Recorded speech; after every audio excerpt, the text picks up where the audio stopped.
대부분의 사람들은 교리라고 하는 그런 말을 좋아하지 않습니다. 또 교리에 대해서 신경을 쓰는 그리스도인들도 몇 명 되지 않습니다. 근데 실제로 성도들에게 가장 중요한 것이 무엇이냐 하면 교리입니다. 디모데후서 3장 16절 17절 가서 보면 모든 성경 기록은 하나님의 영감에 의해 주어진 것으로 교리와 책망과 바로잡음과 의로 교육하기에 유익하다, 이렇게 기록이 되어 있어요. 그래서 교리가 튼튼히 세워지고 교리 안에서 굳건하게 이렇게 딱 정착을 하면 그러면 굉장히 건강한 믿음 생활을 할 수가 있어요. 근데 교리가 흔들리고 매일 교리가 흔들리고 이러면은 죽을 때까지 불안정한 그런 믿음 생활을 이제 할 수밖에 없습니다. 교리들이 여러 가지가 있습니다. 그 교리들 가운데 가장 중요한 것은 우리 인간의 편에서는 구원에 대한 그런 교리예요. 지금 우리가 에베소서 이제 공부를 하고 있습니다. 지금까지 이제 3번 공부를 했고 오늘 이제 4번째 시간인데, 이렇게 에베소서에는 4절에서 이제 6절 가서 보면 시작 첫 부분에 선택, 택한다고 하는 그런 말이 있고, 정확하게는 택한다고, 선택이 아니고 택한다, choose라고 하는 그런 말이 있고, 예정, predestinate 한다, 이래서 예정한다, 운명을 미리 정한다, 뭐 이런 이야기들이 이제 나오고 있습니다. 근데 이것을 잘못 읽고 오해하면은 그러면 교리의 부족으로 인해서 다른 사람들 때문에 고통을 당할 그런 가능성이 이제 큽니다. 말씀드렸듯이 한국에는 장로교회 또 개혁교회가 이제 주류를 이루고 있고, 이분들은 칼빈주의라고 하는 칼빈이 만든 이와 같은 그 신학 시스템을 이제 따르고 있습니다. 칼빈주의에 따르면 성경에 이제 하나님이 사람을 무조건적으로 선택을 해서, 그래서 일단 한 부류는 천국으로 예정하고 다른 한 부류는 지옥으로 예정을 한다. 이 일이 이미 창세전에 다 마련이 돼 있다, 이렇게 이제 이야기를 해요. 그래서 여기 있는 것처럼 이걸 우리가 칼빈의 이중 예정이다, 모든 사람이 같은 상태로 창조되는 것이 아니라 도리어 어떤 사람을 위해서는 영생이 예정이 되고 어떤 사람들을 위해서는 영원한 저주가 예정되어 있다. 각 사람은 이 중에 어느 한쪽 결말에 이르도록 창조가 되기 때문에 우리는 그를 생명 또는 사망으로 예정되었다고 그렇게 이제 이야기한다는 거예요. 이게 칼빈의 유명한 책 기독교 강요 21장 5항에 나와 있는 그런 말입니다. 이 말이 뭐 성경의 여러 군데를 이제 근거로 해서 나왔지만, 창세전에 이 모든 것이 이제 예정이 된다고 하는 말은 에베소 1장 4절 말씀을 이제 근거로 해서 이렇게 이제 그분들이 이야기하는 겁니다. 즉 하나님이 어떤 사람이 믿음이 있든지 없든지, 믿으려고 하든지 믿으려 하지 않든지 상관없이 하여튼 무조건적으로 어떤 자들은 구원에 이르도록 예정을 하고 어떤 자들은 멸망에 이르도록 그렇게 이제 예정을 한다는 거죠. 이렇게 되면 이게 극도의 이제 숙명론이 되는 거예요. 숙명론. 잘 짜여진 각본이 이미 만들어져 있고, 그래서 어떤 사람의 표현에 따르면은 지금 저와 여러분 녹화 방송을 살고 있는 거예요. 녹화 방송. 이미 다 녹화가 되어 있는 거예요. 다 녹화가 되어 있었는데 그냥 어느 시점에 여기 딱 되니까 지금 하나님이 녹화 방송을 트는 거예요. 그냥 녹화 방송을 트는 대로 우리는 살고 있다, 이렇게 되는 거예요. 이런 그 극도의 이제 숙명론에 이제 빠지게 되면, 자, 좋은 쪽으로 예정을 받았다고 본인이 이제 믿게 되면 극도의 자만심이 생기는 거예요. 나는 하나님이 아주 특별히 선택을 하고 예정한 그런 사람이야. 이렇게 이제 되니까 엄청난 이런 자만심이 이제 생기게 되고, 또 그걸 어떻게 아느냐, 이렇게 하면 하나님의 모든 법을 지키는 걸로 알 수 있다, 이렇게 이제 나오니까 로드십 살베이션이라고 해서, 그래서 행위 구원, 이런 그 폐해가 이제 나타나게 됩니다. 자, 근데 이게 복음을 선포할 때 대단히 큰 방해 요소가 돼요. 여러분과 제가 아무 편견이 없이 믿지 않는 사람에게 가서 태어나기도 전에, 그 사람이 무언가 아무것도 하기도 전에 이미 어떤 사람은 천국에 가도록 예정이 돼 있고 어떤 사람은 지옥에 가도록 예정이 돼 있다 그러면은 그 말을 듣는 사람이 하나님을 어떤 분으로 보겠어요? 야, 이렇게 공정하지 못한 신이 있을 수 있을까?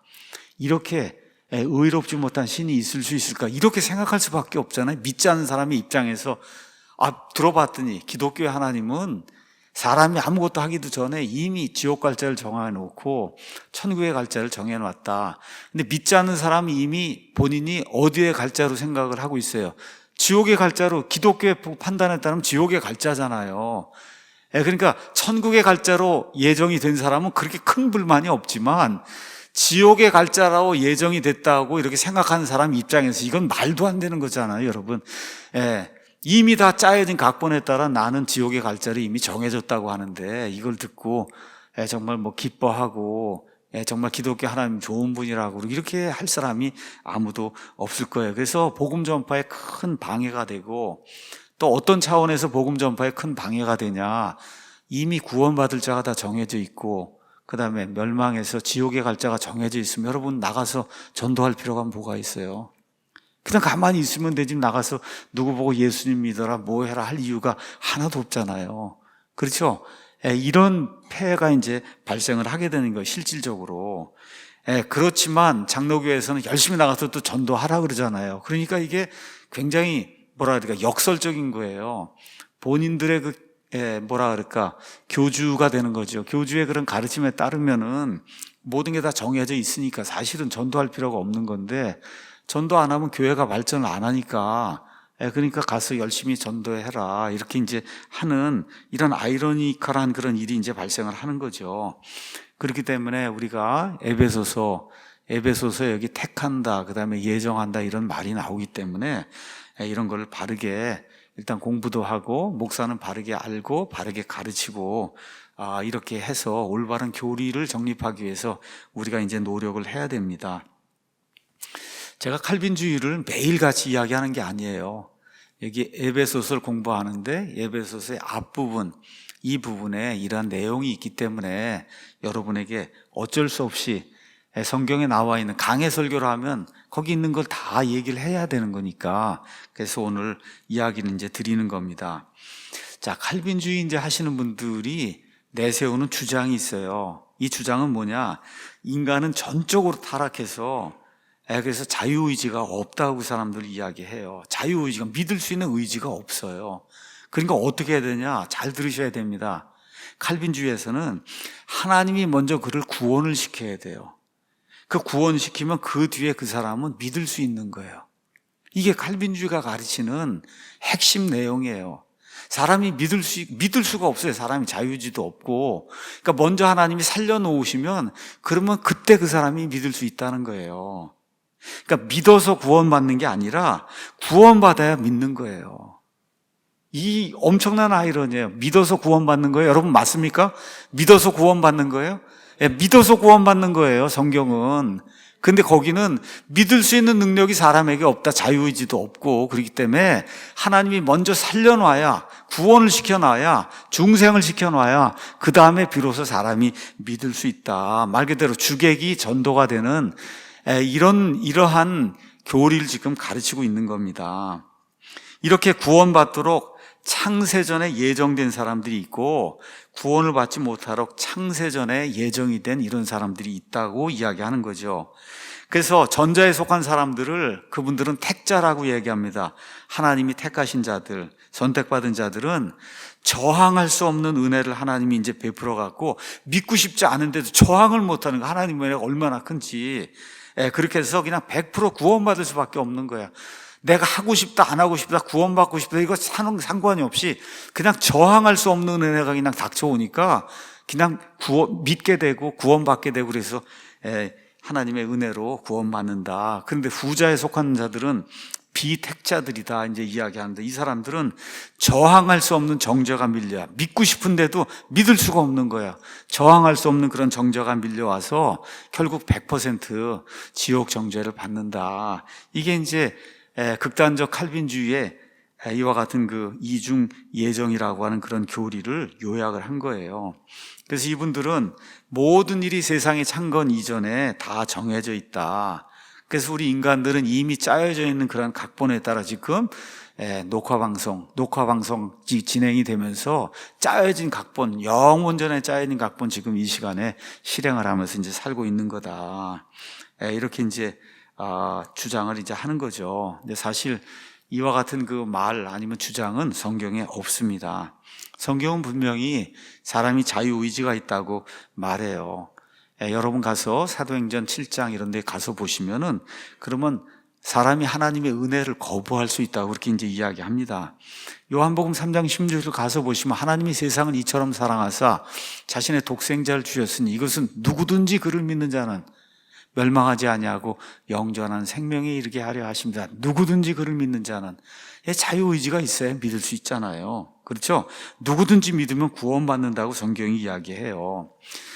제가 지난번에도 한번 말씀드린 것처럼 신약 성경에서 구원과 관련된 구절을 다 찾아서 가서 여러분이 가서 보시면은 구원은 항상 복음이 제시가 될 때 그거를 이해하고 믿고 받아들여야 구원을 받는 걸로 성경이 이야기합니다. 그래서 복음서부터 요한계시록까지 구원과 관련이 있는 어떻게 구원받는다 하는 거, 그 구원과 관련이 있는 109절 다 찾아보면 다 어떻게 돼 있어요? 믿어야 구원받는 걸로 돼 있어요. 온 세상 모든 사람들이 다 아는 요한복음 3장 16절 제가 이야기한 것처럼 누구든지 그를 믿는 자는 영원한 생명을 얻는 걸로 그렇게 이야기해요. 그래서 수백 구절이 어떻게 회개해야 된다. 회개. 내가 의지를 가지고 회개를 해야 돼요. 내가 잘못된 길로 가고 있구나 깨닫고 돌이키려고 회개를 해야 돼요. 하나님께로 돌아서려고. 그리고 어떻게 해요? 살려달라고 주님을 불러야 되는 거예요. 주여 도와주시기 바랍니다. 살려주시기 바랍니다 하고 불러야 돼요. 그리고 어떻게 해야 돼요? 믿어야 되는 거예요. 주님만을 믿습니다. 예수님 당신을 저의 주님으로 믿습니다. 구원자로 믿습니다. 하고 구원자로 받아들여야 돼요. 그래서 예수 그리스도 그분을 하나님의 아들을 믿는 그 믿음을 가져야만 저와 여러분이 구원받잖아요. 이건 신약도 마찬가지고 구약도 마찬가지입니다. 구약에도 창세기 15장 6절 가서 보면 아브라함이 하나님을 믿음에 하나님께서 그것을 그에게 의로 여기셨다. 그렇죠? 믿는 거예요. 그 믿는 게 하나님이 자동으로 믿을 수 있도록 해주는 게 아니라 아브라함이 하나님을 믿음에 하나님께서 그것을 그에게 의로 여겨주셨다. 성경이 그렇게 이야기하는 거예요. 이렇게 명백하게 성경에 나오는 이런 구절들, 구원과 관련된 이런 구절들, 수백 구절들이 다 자기의 의지를 가지고 믿어야 된다 그러고 불러야 된다 그러고 영접해야 된다 그러고 시인해야 된다 그러고 회개해야 된다 그러고 이렇게 얘기하는 걸 다 무시하고 자기 뜻대로 아니면 교회 목사나 교단이나 어떤 인간 스승이나 전통을 믿는 이런 일을 하면 그러면 성경 자체를 그냥 부인하는 그런 사람이 되는 거예요. 우리가 바이블 빌리버라고 이야기할 때는 내 생각, 교회가 가르쳐주는 생각, 목사가 가르쳐주는 생각 이런 거 다 갖다 버리고 어떻게 해야 돼? 여기서 얘기하는 대로 내 생각을 거기다 갖다 맞춰야 되는 거예요. 모든 거 다 갖다 버리고 성경이 얘기하는 대로 내 생각을 거기다 갖다 맞춰야 되는 겁니다. 그렇지 않습니까? 이게 바이블 빌리버가 해야 되는 거예요. 예수님께서 눈먼 안내자가 사람을 이렇게 안내하면 그러면 눈먼 자가 눈먼 자를 인도하면 그럼 둘 다 도랑에 빠진다고 이야기하지 않았습니까? 그렇기 때문에 교리가 잘못이 돼서 잘못 사람들을 인도하면 본인만 빠지는 게 아니라 다른 사람도 도랑에 빠뜨리는 그와 같은 일이 이제 생기기 때문에 이런 일을 우리가 버리고 에베소서 이제 4장에 가서 보시면 이렇게 돼 있잖아요. 뭐라고 이제 돼 있냐 하면 구원받고 좋은 목사와 그 다음에 교사의 이제 지도를 받아서 13절에 이로써 마침내 우리가 다 믿음과 하나님의 아들을 아는 일에 하나가 되어 완전한 사람에 도달하며 그리스도의 충만하심에 장성한 분량에 도달해야 된다. 이 얘기는 무슨 얘기예요? 성경이 이야기하는 모든 교리, 이런 모든 교리에 장성한 분량, 아주 최고조로 이렇게 올라가서 더 이상 빈틈이 없을 정도로 꽉 찬 그런 사람이 돼야 된다. 이게 신약교회 성도들이 해야 될 그런 일이다. 이런 사람이 에베소서 6장에 나와 있는 것처럼 영적인 싸움을 할 수 있는 그리스도인 군사가 될 수 있는 거고 하나님께서 지금 이 시대에 필요로 하는 그런 사람이 바로 이렇게 영적인 싸움을 할 수 있는 군사들이 이제 필요한 겁니다. 자, 지난 시간에 에베소서 1장 4절에서 6절 말씀 여기 나오는 택한다고 하는 말, 예정한다고 하는 말을 여러분에게 이제 설명을 드렸습니다. 이것과 함께 사람 편에서 구원받는 과정이 무언가를 여러분에게 설명을 드렸는데 이걸 잠시 복습을 하고 오늘은 하나님 편에서 구원이 어떻게 이루어지는가 이거를 좀 살펴보도록 그렇게 하겠습니다. 자, 먼저 1장 4절에 가서 보시면은 택한다고 하는 말이 나와요. 이것은 우리가 사랑 안에서 자신 앞에 거룩하고 흠이 없게 하시려고 세상의 창건 이전에 그리스도 안에서 친히 우리를 택하셨다. 우리를 택했어요. 택한 우리가 누구냐? 이미 구원받은 자들이에요. 이미 구원받은 우리를 택하셔서 목적이 뭐예요? 거기 가서 보니까 목적이 그 앞에 다시 한번 4절 넘겨놓으시죠. 우리가 사랑 안에서 하나님 앞에 흠이 없고 거룩한 그런 사람이 되도록 그렇게 이제 만들었다는 그런 의미의 택하는 거다. 그러니까 개개인을 이렇게 하나님이 무조건적으로 택하는 그런 택하는 얘기하는 거 아니에요. 여기는 choose라고 하는 단어가 사용되어 있어요. elect라고 하는 그런 단어가 아니고, 그래서 이미 구원받은 우리가 지금 이 세상에 구원받았어도 죄 가운데 살고 더럽게 살고 흠이 있는 가운데 살잖아요. 근데 하나님께서 궁극적으로 이런 모든 것들이 없는 그런 상태로 우리를 만들기 위해서 택하셨다. 그 다음에 가서 보시면 5절, 6절에 예정이 나옵니다. 우리를 예정하셨는데 예정하신 목적은 하나님의 은혜, 그 영광을 영원토록 찬양하게 하려고 예정을 하신다. 그래서 그 일을 위해서 양자 삼는 그런 일이 있다. 그래서 오늘 아침에 양자를 삼는다고 하는 게 그게 두 가지 의미가 있다. 그렇게 말씀을 드렸습니다. 그래서 여기 지금 나와 있는 건 아이들로 입양한다는 건 맨 마지막에 우리 몸이 구속이 돼서 우리의 썩을 몸, 이 모든 것이 결국은 예수님 공중 강림하실 때 이렇게 구속을 받아서 그래서 영과 육이 혼이 이게 하나가 되는 이럴 때 진정으로 모든 창조물 앞에서 우리가 하나님의 아이들이라고 공포가 되는 그런 때가 올 때, 이때 모든 것을 그리스도와 함께 공동으로 상속받는 상속자로 인정을 받아서 하나님의 모든 상속 유업을 물려받는 그런 자가 된다. 이렇게 되니까 우리가 영원 무궁토록 하나님에 대한 찬양을 하는 그런 존재가 된다. 이런 의미로 예정이라고 하는 그런 말이 이제 사용이 됐다. 자, 그 다음에 사람 편에서 구원 과정은 그 다음에 이제 가서 보시면 13절에 정해져 있는 거예요. 이거는 에베소서에만 있는 게 아니라 로마서 뭐 할 것 없이 다 정해져 있는 거예요. 너희도 진리의 말씀 곧 너희 구원의 복음을 들은 뒤에 그리스도를 신뢰하는 이게 과정이 사람이 구원받는 거예요. 하나님이 무조건적으로 창세 전에 어떤 사람을 구원으로 예정해서 구원받는 게 아니고 복음이 전달이 되면 그 구원의 복음을 들은 뒤에 그리스도를 신뢰하고 그 믿은 다음에 그리스도 그분 안에서 약속의 저 거룩하신 영으로 봉인이 되는 거예요. 그러니까 사람 편에서 뭐가 꼭 있어야 되냐? 복음을 듣는 일이 있어야 되고, 그렇죠? 듣고 분석을 하고 내가 죄인인가 아닌가, 어떻게 여기서 벗어날 수 있는가, 이걸 판단해보고 예수 그리스도 그분 외에 십자가에서 예수님께서 흘려주신 그 보혈의 공로 외에는 나를 구원할 것이 없다, 이렇게 동의를 하고, 그래서 예수님만을 신뢰하고 믿습니다 하고 받아들이는 그 일, 사람 편에서는 반드시 그 일이 있어야 구원이 이루어진다. 맞습니까, 여러분? 그냥 창세전에 무조건 하나님이 택해 놓으니까 구원받는 그런 건 성경에 없습니다. 그건 로봇이죠. 로봇이나 그런 게 가능하지. 우리 하나님께서는 사탄, 마귀, 천사들 뿐만 아니라 저와 여러분에게도 자유의지를 주셨잖아요. 자유의지. 그리고 우리가 소울 리버티라고 이제 이야기하는 그런 자유의지를 주신 거예요. 자, 그래서 사람 편에서 구원받는 순서는 항상 복음이 제시가 돼야 돼요. 그걸 내가 읽을 수도 있고, 쪽복음을 통해서 읽을 수도 있고, 전도지를 통해서 읽을 수도 있고, 유튜브를 통해서 선포가 된 하나님 말씀, 구원의 말씀을 들을 수도 있고, 성경을 읽을 수도 있고, 어찌됐든 그 구원의 복음의 말씀이 전달이 되면 듣고 분석을 하고, 그렇죠? 그리고 이분만이 내 구원자시다 해서 그분을 신뢰하고 믿어야 그래야 구원이 이루어지는 거예요.